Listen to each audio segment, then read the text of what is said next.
Revenue അവകാശങ്ങൾ പുനഃസ്ഥാപിച്ച് തന്നെ കിട്ടും. യാതൊരു സംശയം വേണ്ട.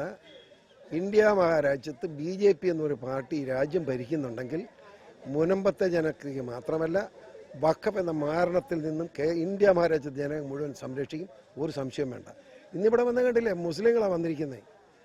ഈ വഖഫ് നിയമം എന്ന് പറയുന്നത് മുസ്ലിങ്ങൾക്ക് പാരയാ, ആ പാവങ്ങളെ കൊല്ലുകയല്ലേ.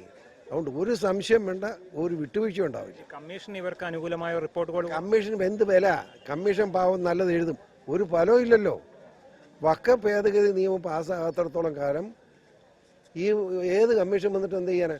പിണറായി 400 ഏക്കർ സ്ഥലം വേറെ കൊടുക്കാൻ പറ്റും? പറ്റിയല്ല. എങ്ങനെ കൊടുക്കും? ഒരു നിയമവും ഇല്ല.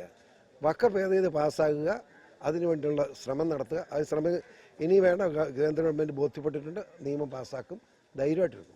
ഈ സർക്കാരാകട്ടെ ഇപ്പോൾ ഈ ചർച്ച നടത്തി കഴിഞ്ഞപ്പോൾ ഈ ഹൈക്കോടതിയിൽ ഞങ്ങൾ ഇവരുടെ റവന്യൂ അവകാശങ്ങൾ പുനഃസ്ഥാപിച്ച് കിട്ടാൻ നടപടി സ്വീകരിക്കുമെന്നൊക്കെ ഉറപ്പ് നൽകിയിരുന്നു. പക്ഷെ അതൊന്നും ആയില്ലല്ലോ. പാവം ആയതിനും അബദ്ധമൊക്കെ ആ മന്ത്രിമാരൊക്കെ പറഞ്ഞ് കേൾക്കുമ്പോൾ എനിക്ക് സങ്കടം തോന്നും.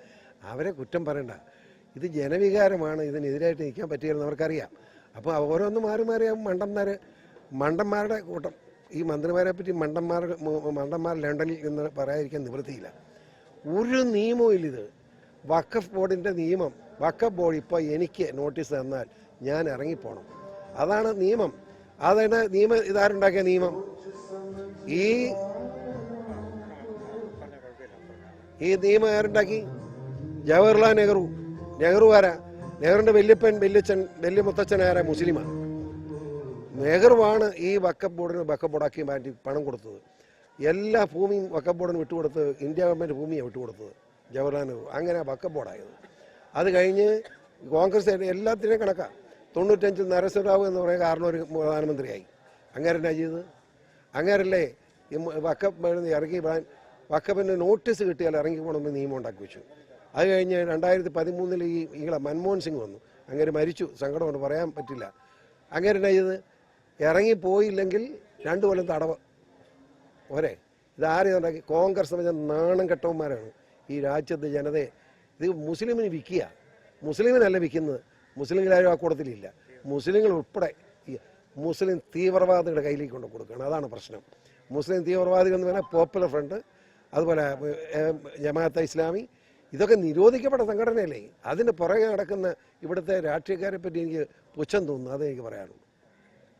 ഈ മുസ്ലിം സംഘടനകൾ വരെ ഈ പ്രശ്നം പരിഹരിക്കണം, ഇവരുടെ ന്യായമായെന്ന് പറയുന്നു. പക്ഷെ എന്നിട്ടും ഈ അത് രസം കേട്ടോ. മുസ്ലിം 87 ആധാരം ചെയ്ത് കിട്ടിയ ഭൂമിയല്ലേ ഇത്. 91 വരെയുള്ള 5 വർഷക്കാലത്തിനിടയിൽ ആധാരം ചെയ്ത് കിട്ടിയ ഭൂമിയാണിത്. ഈ ഭൂമി ഇവരുടെ നല്ലെന്ന് എങ്ങനെ പറയും? 85, 25 2025, 25, 10, 35, 38 കൊല്ലമായി ആധാരം കൊണ്ടിരുന്ന പാവങ്ങളുടെ ആധാരം മേടിച്ച് വെച്ചിരിക്കുക പോലീസ് വില്ലേജിൽ. ഇനി കരമടക്കിയാലെന്ന് പറഞ്ഞാൽ അടി കൊടുക്കാൻ ആളില്ല. എന്നിട്ട് ഈ രാജ്യത്ത് മനസ്സായിട്ട് നീതിബോധം വേണ്ടേ ഇവനൊക്കെ? നീതി കിട്ടിയിരിക്കും, ധൈര്യമായിട്ടൊന്നും. ഇന്ത്യ ഭരിക്കുന്നത് ഞങ്ങളാണെങ്കിൽ നീതി കിട്ടിയിരിക്കും.